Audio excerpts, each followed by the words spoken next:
Pasaka Bjaurusis ančiukas. Seniai viename ūkyje sėdėjo savo ant lizdo antis. Na ir kiek man dar čia laukti, kol išsiris mano vaikučiai, klausė ji. Sėdžiu savo viena ir niekas manęs neaplanko.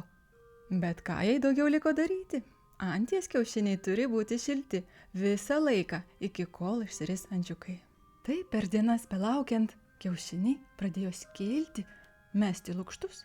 Ir vienas po kito iš jų išsirito geltoni maži ančiukai. Jie kilstelėjo sparnus ir tarė: kre, kre. Mano vaikučiai, pažiūrėkite, džiaugiasi mamytė. Kokie jūs visi mieli ir dailūs. Kre, kre, toliau kalbėjo jie. Antis tarė: na, o dabar stokite visi į eilę. Mes keliausime link ežero, kad galėtume pirmą kartą paplaukioti. Jis suskaičiavo. 1, 2, 3, 4, 5. O vargelį, turėtų būti 6 ančiukai. Lizde tebegulėjo dar vienas didelis kiaušinis.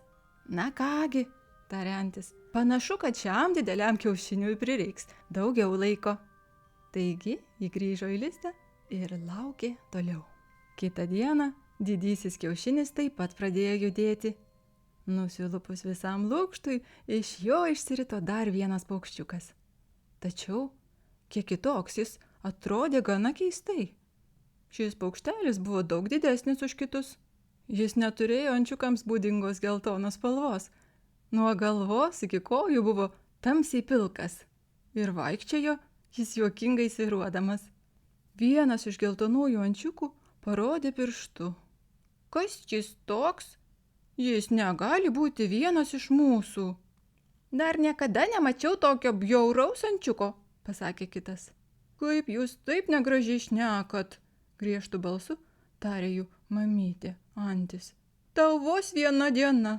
Tavo brolis išsirito iš to paties lizdo, kaip ir tu. Dabar stok į eilę. Mes eisime link ežero ir bandysim pirmą kartą išsimaudyti. Tačiau kiti ančiukai toliau prasivardžiavo. Bjaurus. Koks bjaurus? Oi, koks bjaurus.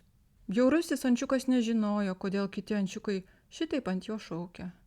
Jis atsistojo eilėje paskutinis ir nunarino galvą. Visi geltoni ančiukai šoko į upę ir plaukė paskui mamytę. Kai atėjo jo eilė, bjaurusis ančiukas įšoko į vandenį ir taip pat pradėjo irtis. Gerai, bent jau moka plaukti, tarė savo antis. Kai jie išlipo iš vandens ir pradėjo žaisti, bjaurusis ančiukas taip pat bandė žaisti su savo broliais ir sesėmis. Tačiau jie šaukė. Eik šalin, mes su tavim nežaisim. Tu esi bjaurus ir dar vaikštai keistai. Kai jų mamytė buvo šalia, ji neleido jiems taip kalbėti. Būkite geri, bardavo ji. Tačiau ne visada ji būdavo šalia. Vieną dieną vienas iš geltonųjų ančiukų bjauriajam ančiukui tarė. Žinai ką, mums visiems būtų daug geriau, jei tiesiog keliautum iš čia, kur nors kitur. Visi ančiukai ėmė kvaksėti. Eik lauk, bėk iš čia. Kodėl jie neleidžia man pasilikti? tą naktį bjaurusis ančiukas perskrido per kiemo tvorą. Jis skrido tol, kol nusileido kitoje ežero pusėje. O ten jis sutiko 2 suaugusias antis. Ar galiu čia trumpam pasilikti? Paklausė bjaurusis ančiukas. Aš neturiu vietos niekur kitur. Koks mums skirtumas, tarė viena iš ančių. Tik netrukdyk mums. Au, staiga pro šalį prabėgo didelis alkanas šuo ir nusivijo abi antis.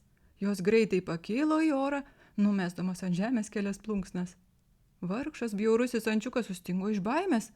Šuo šniukštinėjo ir šniukštinėjo aplink bjaurųjį ančiuką, bet galiausiai nusisuko. Aš per daug bjaurus, kad manęs norėtų net ir didelis alkanas šuo. Po kiek laiko aptemo dangus. Blykst žaibas. Paskui kilo didelė audra, o iš dangaus pasipylė smarki liūtis.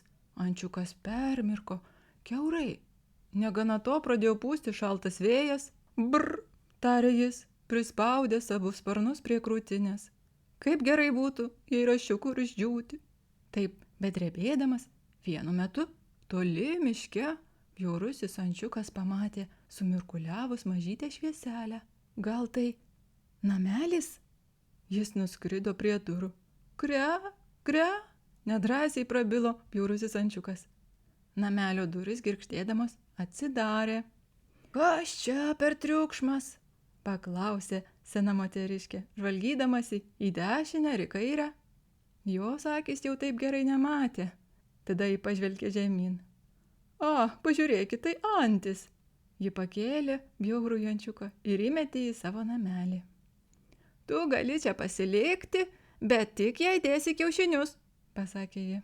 Prie bjauriojo ančiuko priėjo katinas ir višta. Kas tu manai esąs, kad ateini čia ir užimi vietą prie ugnies, tarė katinas. Jokš, tarė višta, man nereikia konkurentų, kad čia dėtų kitus kiaušinius.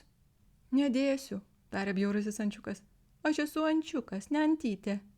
Tai kodėl tu vis dar čia, paklausė katinas. Ar negirdėjai, ką sakė senoji moteris? Eik iš čia, apsimetėlį, kudakavo višta. Eik lauk, sušnipštė katinas.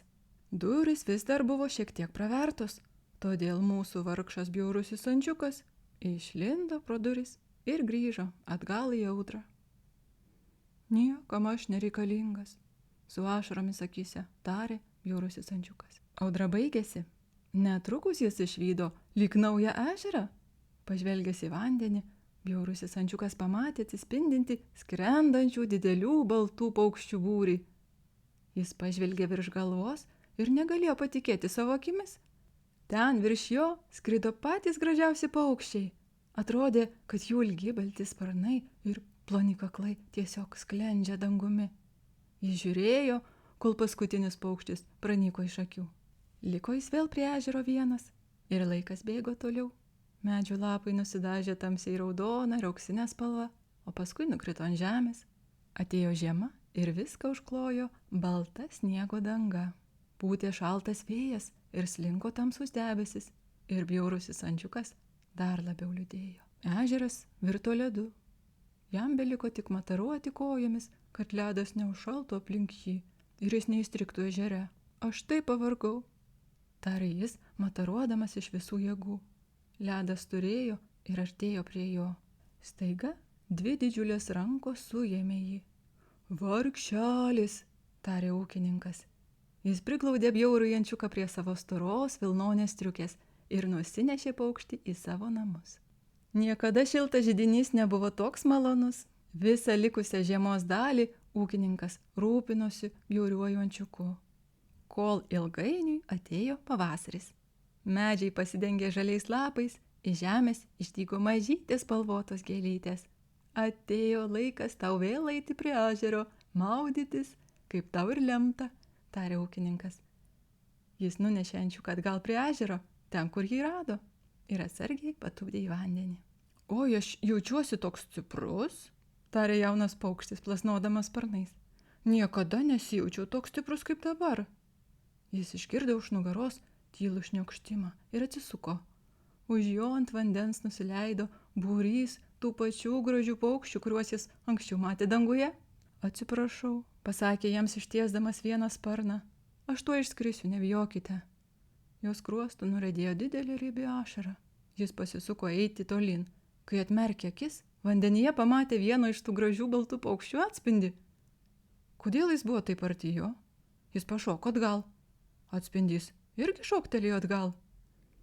Kas čia? Tarė jis.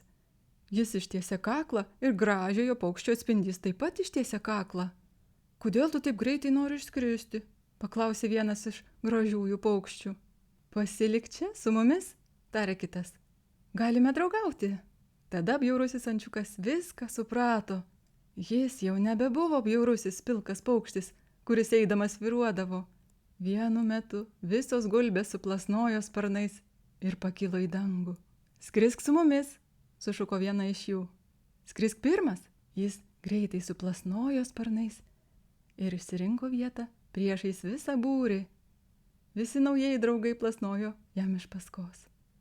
Nagi, tarė jis, sklandydamas ir nardydamas po dangų. Kas dabar yra bjaurusis ančiukas? Tikrai ne aš.